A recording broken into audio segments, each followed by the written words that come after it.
एक बार एक छोटी सी बच्ची हाथ में मिट्टी की गुल्लक लेकर के भागती हुई एक दवाइयों की दुकान पर गई। वो काफी देर तक वहां पर खड़ी रही, लेकिन दुकानदार का ध्यान उसकी तरफ नहीं गया क्योंकि और भी बहुत सारे लोग खड़े हुए थे। उसने दुकानदार को कई बार बुलाया, लेकिन वहां पर भीड़ इतनी थी कि दुकानदार का ध्यान उसकी तरफ गया ही नहीं। और फिर उस बच्ची को थोड़ा सा गुस्सा आया तो उसने अपनी मिट्टी की गुल्लक लेकर के वहीं काउंटर पर जोर से रख दी, जिसके बाद में जो दुकानदार था और जितने भी लोग खड़े थे वो सब उस बच्ची की तरफ देखने लग गए। और फिर उस दुकानदार ने उस बच्ची से पूछा, बेटे आपको क्या चाहिए? तो वो बड़े ही भोलेपन से बोली कि मुझे एक चमत्कार चाहिए। ये सुनकर के दुकानदार को कुछ समझ नहीं आया, ना ही वहां पर जो लोग थे उनको कुछ समझ में आया, और सब उसकी तरफ देखने लग गए।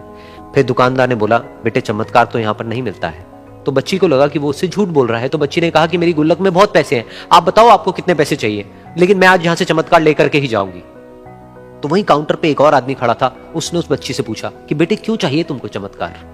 तब उस बच्ची ने अपनी कहानी बताई कि अभी कुछ दिन पहले मेरे भाई के सर में बहुत तेज दर्द हुआ, तो मेरे पापा मम्मी उसको हॉस्पिटल ले गए। उसके बाद कई दिन तक मेरा भाई घर नहीं आया। तो मैंने कई बार अपने पापा से पूछा, लेकिन उन्होंने मुझे कुछ नहीं बताया। उन्होंने बार बार यही कहा कि वो आ जाएगा, वो कल आ जाएगा, वो कल आ जाएगा, लेकिन वो आ ही नहीं रहा था। तो मैंने देखा कि मम्मी रो रही है। अब पापा मम्मी को कह रहे थे कि उसकी दवाइयों के लिए और उसके इलाज के लिए जितने पैसे चाहिए उतने मेरे पास में नहीं है, अब उसको कोई चमत्कार ही बचा सकता है। तब मुझे लगा कि अगर मेरे पापा के पास में इतने पैसे नहीं भी हैं तो क्या हुआ, मेरे पास में तो है। तो मैंने जितने भी पैसे जोड़ रखे हैं वो सारे लेकर के मैं इस दवाई की दुकान पर आई। फिर उस आदमी ने उस बच्ची से पूछा, कितने पैसे हैं तुम्हारे पास में?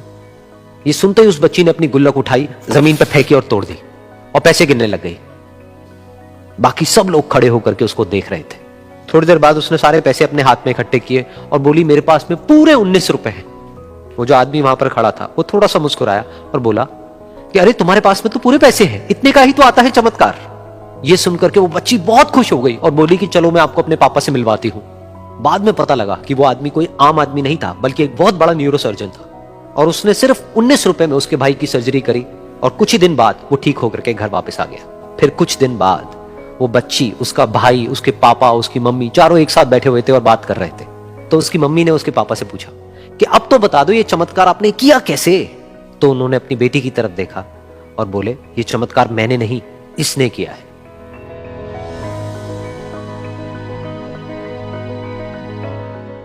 तो यहां पर एक बहुत बड़ी बात है जो हम उस छोटी सी बच्ची से सीख सकते हैं कि जिंदगी में कभी कभी ऐसा होता है कि हमको कोई रास्ता नजर नहीं आ रहा होता है और हम लोग हिम्मत हार जाते हैं। तब हमारे अंदर एक बच्चा होता है जो कोशिश करने से कभी भी पीछे नहीं हटता है। वो हार मानने को तैयार नहीं होता है क्योंकि उसको ना शब्द समझ नहीं आता है। वो बच्चा जिसके लिए कुछ भी नामुमकिन नहीं है, क्योंकि वो हर हाल में कोशिश करता ही रहता है।